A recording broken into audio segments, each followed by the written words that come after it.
Hi guys, Pam from the Green Dragon Farm. Actually, this is an add-on to the video you're about to see because for some reason I didn't film an intro like I usually do. So, hi. So this is a follow-up video, kind of sort of slash first garden tour-ish of the year for 2025. Believe the date that it was recorded was on the 23rd of March. So it's been a good week. Basically, life got in the way and I kind of forgot that I had filmed stuff. And going through my phone and going, oh yeah, well, I don't have to go out and film today because I already did it. So I think this will be, I have to go through. It's looking like it's going to be a little longish, so I'll probably break it up into 2 parts, which will turn out to probably be 3 parts because I didn't actually get to film the backyard garden yet. So I have to actually, I've been cutting out dead stuff and preparing beds, and there's trash all over the place. So get that cleared out, moved it out of the way so it looks a little bit more presentable, and then I'll film that probably here in a day or so. Okay, so one thing I just want to, I'm pretty sure I've mentioned this before in other videos, but just so you don't have to go back and watch old videos or anything like that, unless you really want to. These videos, it would be great if I could get thousands or millions of followers and actually get monetized by YouTube. I don't think that's going to happen unless, middle-aged to almost retirement age, postmenopausal old women with, facial spasms and frizzy hair, apparently, just tickle somebody's fancy and become a phenomenon. Don't think that's going to happen, but it'd be nice. But most of the time, these videos are mostly for me. You get enjoyment out of it. That is fabulous. Tell your friends, subscribe, like, put a comment. Make my day. Most of the time what I do these videos for is that I can go back like a year later and see what was going on about the same time previous year, see if there's been improvement in some stuff, something that didn't work out. So I know if I have seeds of that particular variety still in my seed stash, I know maybe not to use those again. That's happened a lot of time. So yeah, I hope you enjoy this video. But the whole wavering, I still haven't managed the whole filming, and I'm holding my phone right now in my hand rather than having a stand. I do have a stand, but the cat knocked it over and broke it. So that's how my life's going right now. How's your day?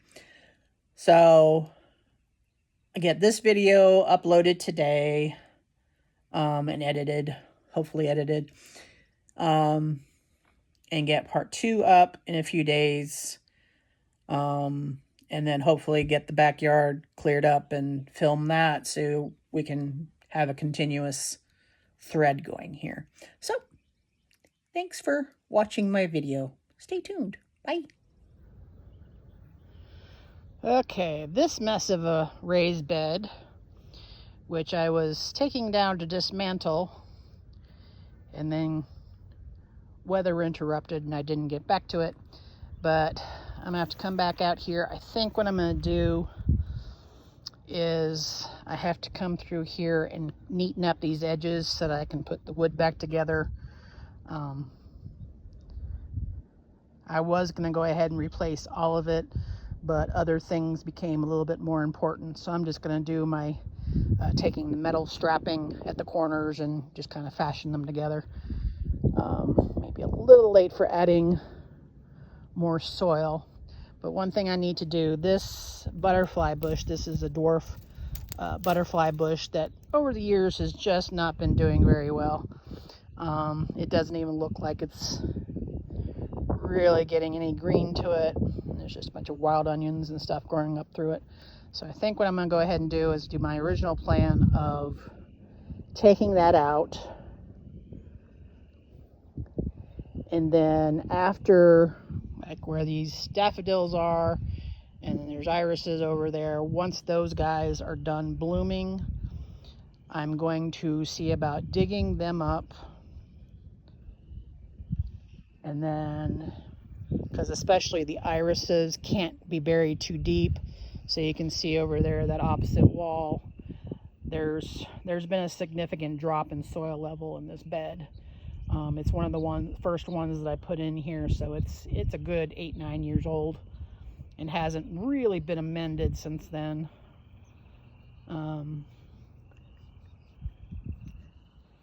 I thought about going ahead and totally replacing all the wood, and this is a 5x5 bed. The boards are all 5 feet long. When I bought the wood at Lowe's, I'd bought two 10-foot long 2x12s and had them with their saw there at Lowe's cut them in half for me, so I didn't have to worry about doing it. So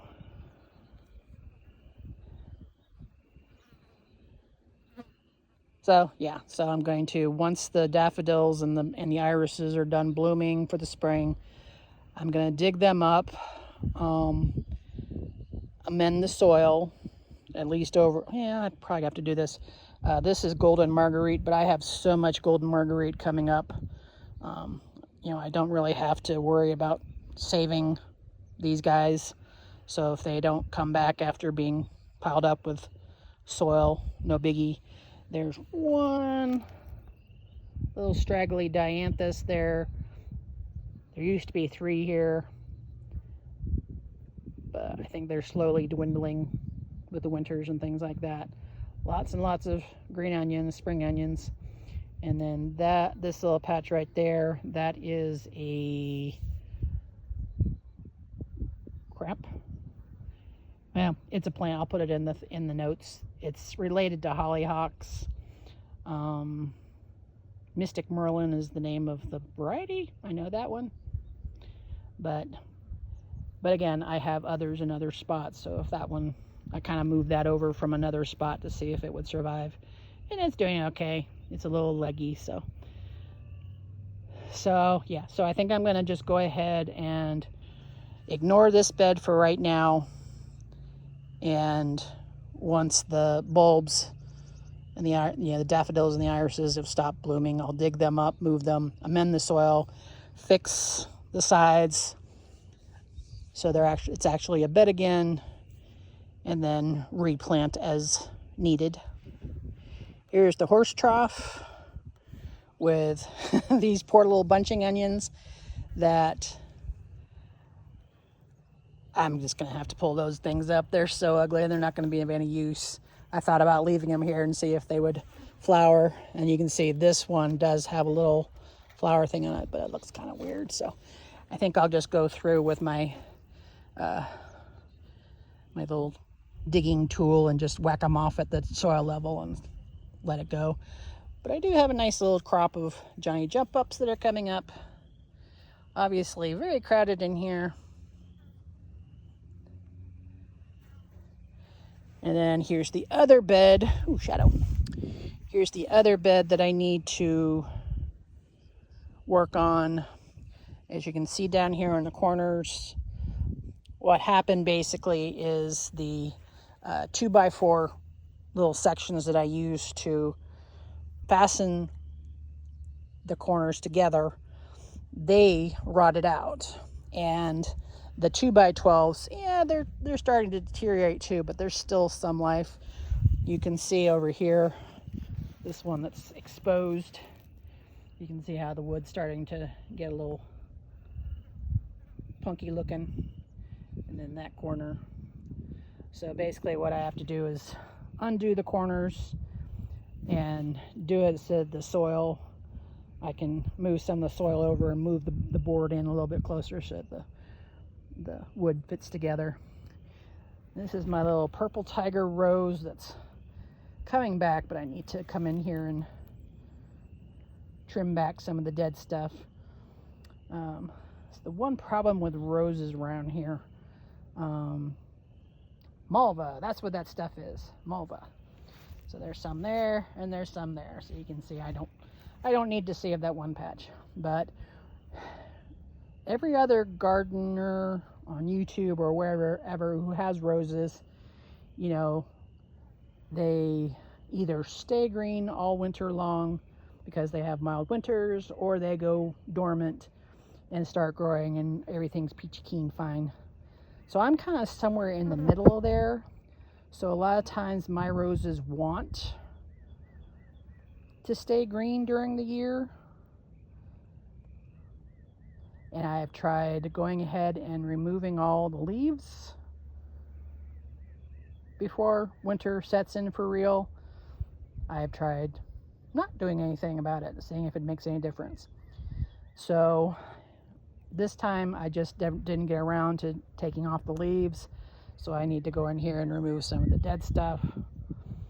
We've got some hyssop. That's what, where'd you go? Hyssop. Every year I think, that hyssop's not going to come back, and then it does, and then I have so much hyssop. Anise hyssop, actually.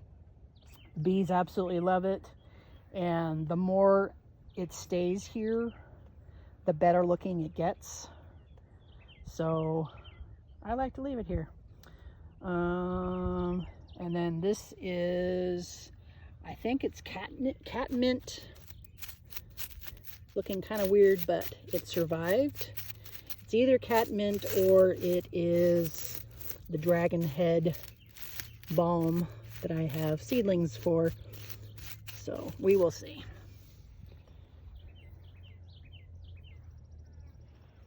Okay, semi-failure of the year.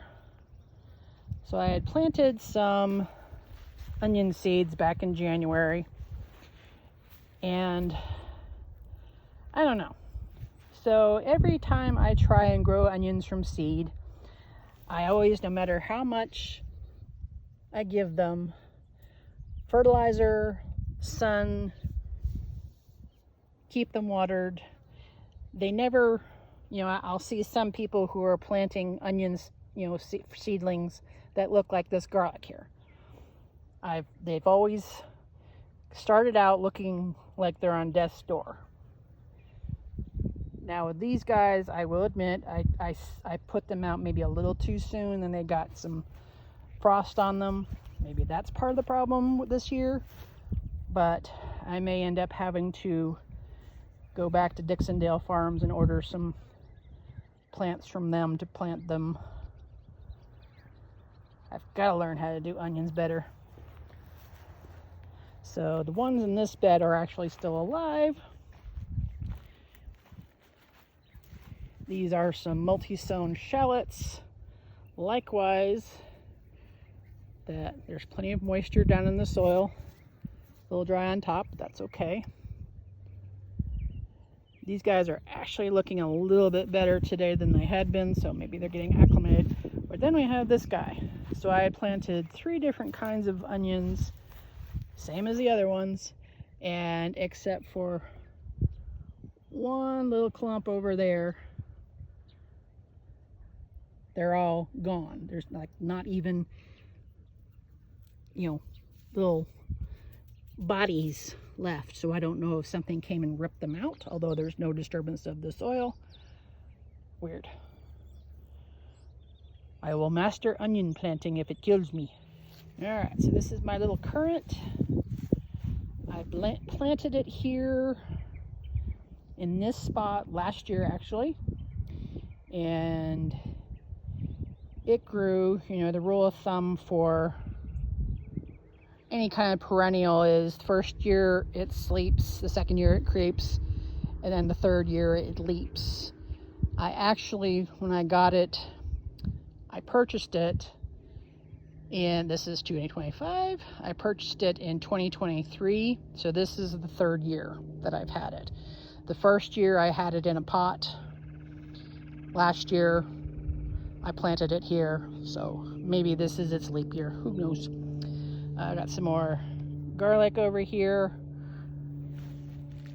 And then I moved some of my strawberries. If you saw a video a few weeks ago, I had moved some strawberries over. They seem to be doing, for the most part, okay.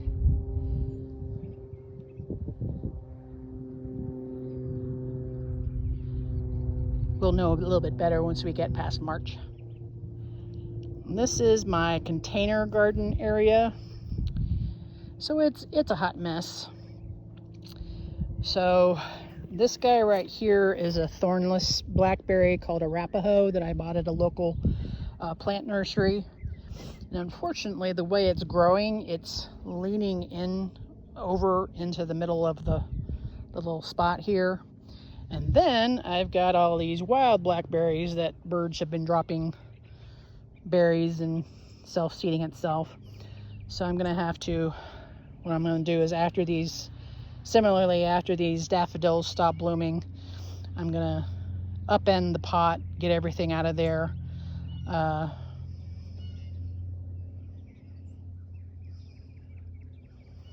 Move the daffodils, get the wild blackberries out of there, and see if maybe I can propagate more of the thornless blackberries.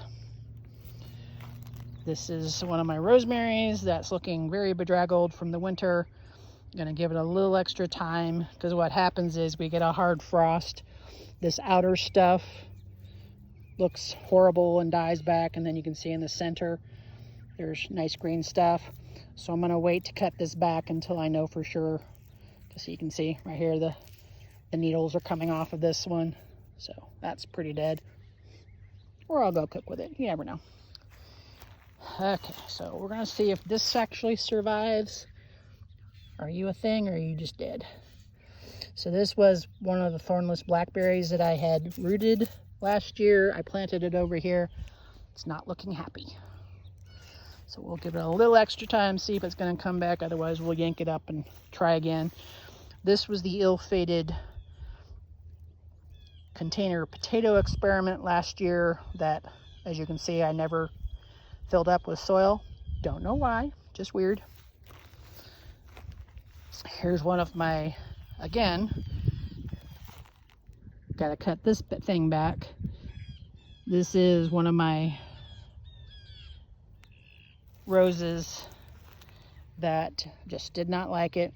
And as you can see, the soil level has dropped immensely. It was actually closer to the top. So I think what I'll do is I will dig this guy up, fill it with better soil, cut back to where stuff is actually still alive, and maybe replant it.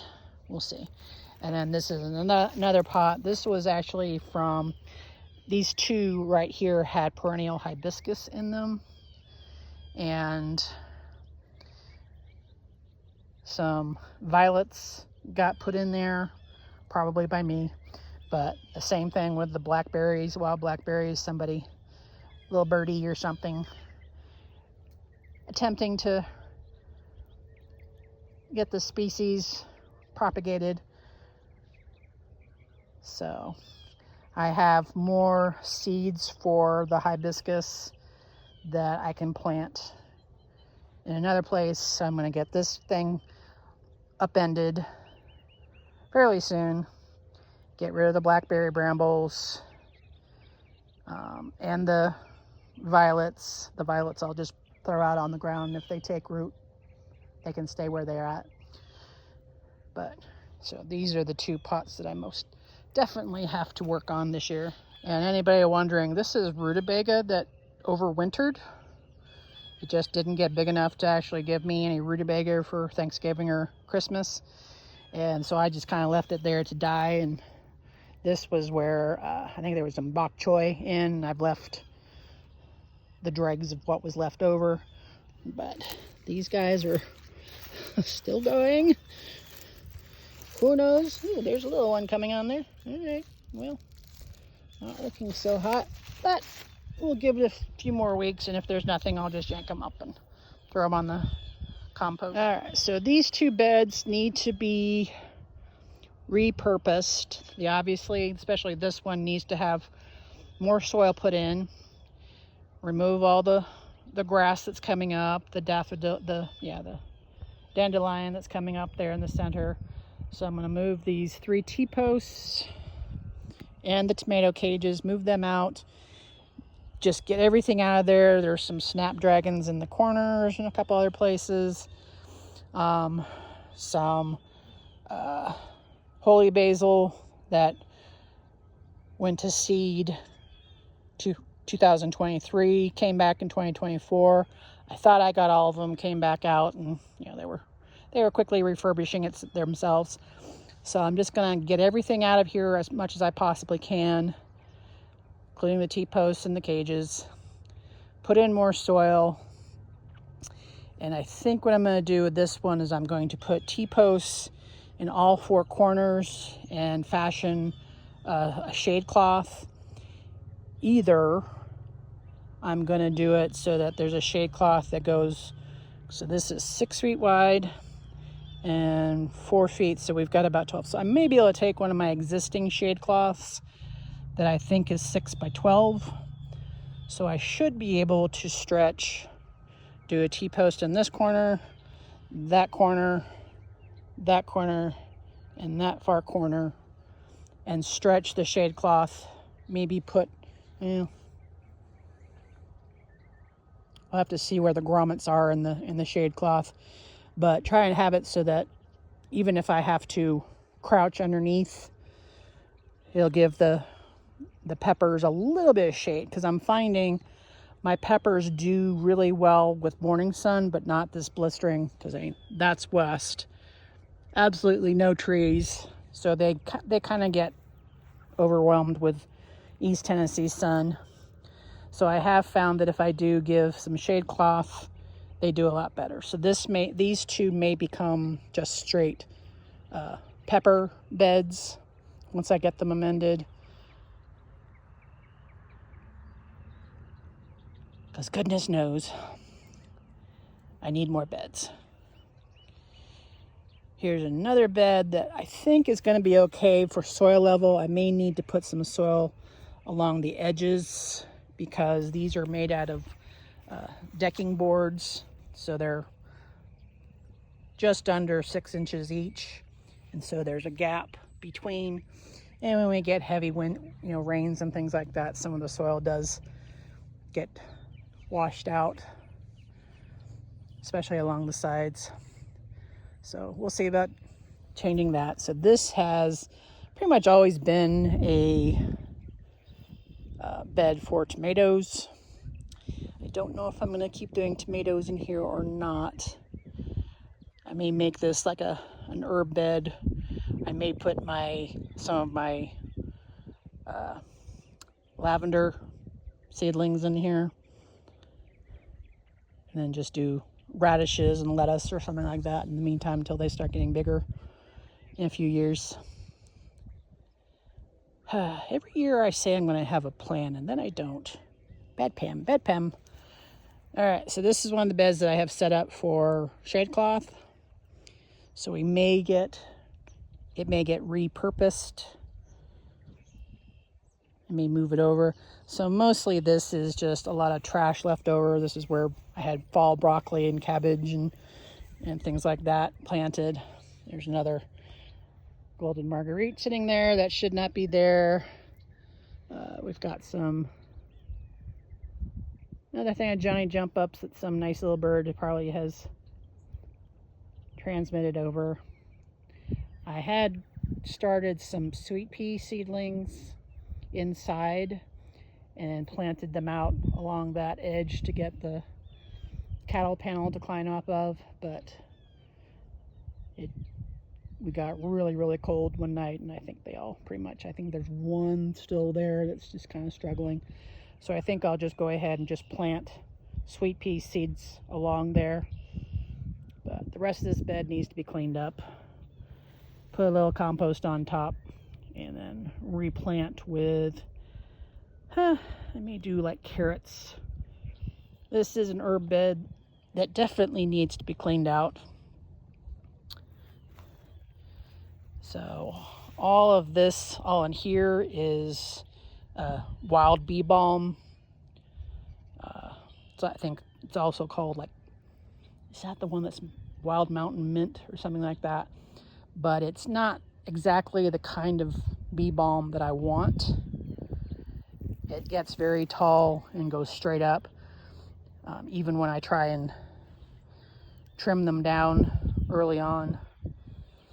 But there's all the seed stems left over. Here's one of my lavenders that probably need to move because the bee balm and the thyme over here is encroaching. There's some garlic chives trying to grow through the lavender there.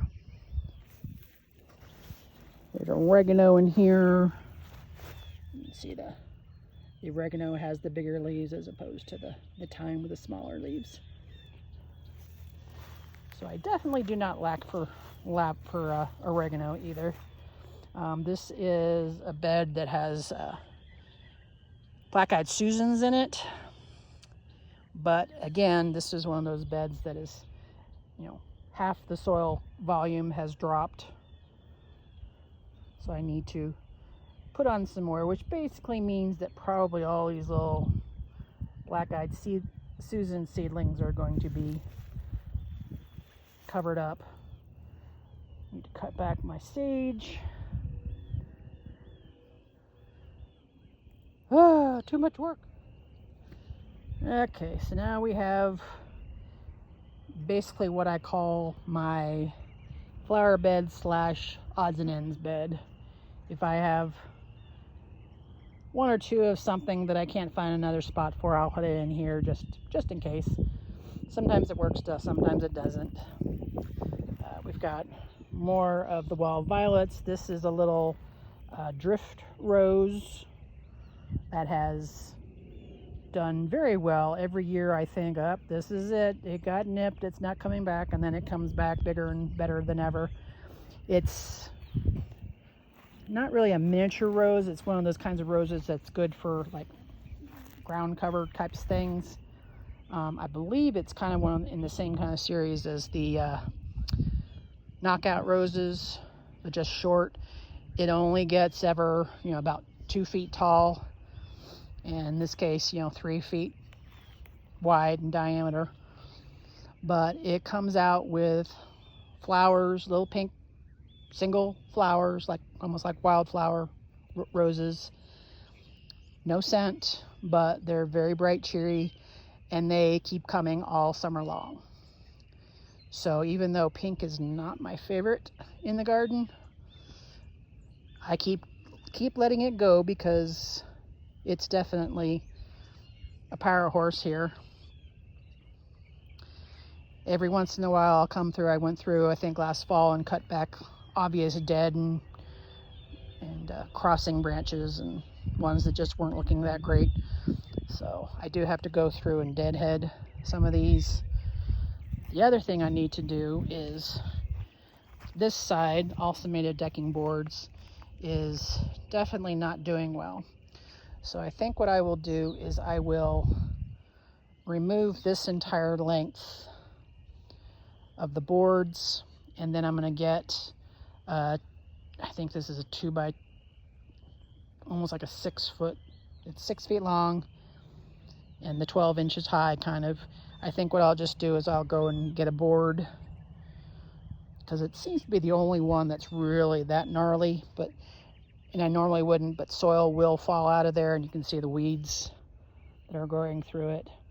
So I'll replace that with a 2 by 12 board, and it'll help to keep the soil from drying out as much too.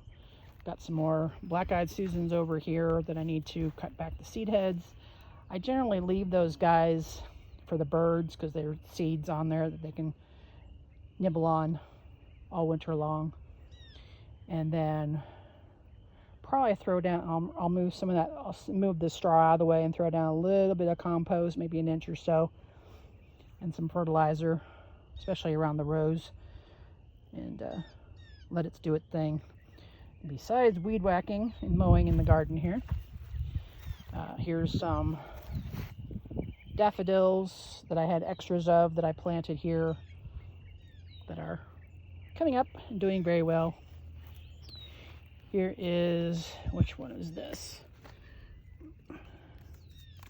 Still don't know. Stiletto rose, which this is one of those things I don't know. I have to go and look and see if stiletto is an own root rose or if this is just, because you can see everything's coming up from underneath where the rootstock is. So I'm thinking this is a grafted rose and I'm just getting, but the roses on it are actually kind of pretty. So it's surviving, so I'm just going to leave it be. Got some more anise hyssop over there. This is comfrey right here. It's coming back. Going through here and get the weeds. Windstorms blowing everything all over the place. This is the blueberry patch.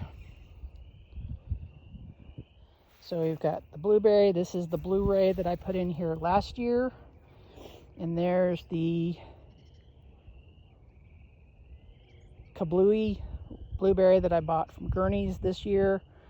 And it's just now starting to decide, yeah, I think I'll be okay.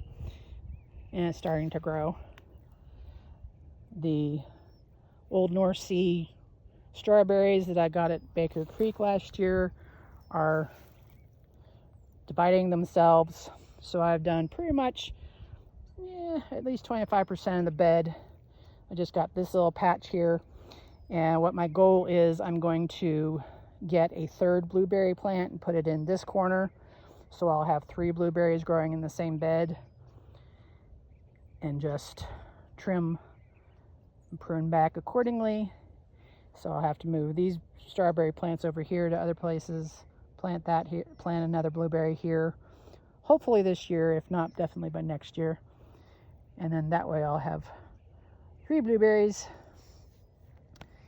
Possibly get some blueberries if I can keep the birds off of it. All right, so this is one of my white plastic planters with an elderberry in it. Every year I think, yeah, I'm just gonna get those elderberries out of there, but then I don't. And it keeps coming back, as you can see from the little seedlings coming up from the roots. So elderberries are one of those kinds of plants that if they're not contained kind of like this, they can go crazy, and I'll show you in a different bed. That little clump right there is some catnip, and then some violets coming up as well. Violets like to get around. This is the asparagus spot, which I'm not seeing any little spears poking through here, but they usually start showing up in April anyway, so I'm not too worried. These are just regular strawberry plants. Where's my finger? Strawberry plant that have been in here. I kind of let them go so that any berries that they make, the birds maybe will go after them instead of the ones I want. But a little clump of daylilies that I put in here. A little thing of thyme that I've cut back. There's another one of those. I think that's the catmint. Pretty sure that's catmint, but we'll find out. And then hopefully here in the next few weeks we'll start getting some asparagus. I do need to throw down some fertilizer and or compost, and then maybe some liquid water soluble fertilizer to give them a little oomph. This is the raised bed that I have mint in. There's also a clump of lemon balm, quite a few weeds, grass weeds and things like that. I need to go in here before too long with my weed whacker and just whack down all these old stems, because the mint is actually waking up. So let's find, so there's some that's coming up. So normally by now I would have thrown down some more compost, but I had just done some last year, and even though it kind of sort of needs some, I may wait until the mint and the lemon balm are up a little higher and then kind of toss some around. Okay, we're going to end here because it could just keep going and become 3 hours long. Don't think it's quite that bad, but we may end up with part 4 of this initial garden tour. I do like to talk about my plants, don't I? I guess that comes with the territory. All right, so hope you enjoyed this one and stay tuned for part 2.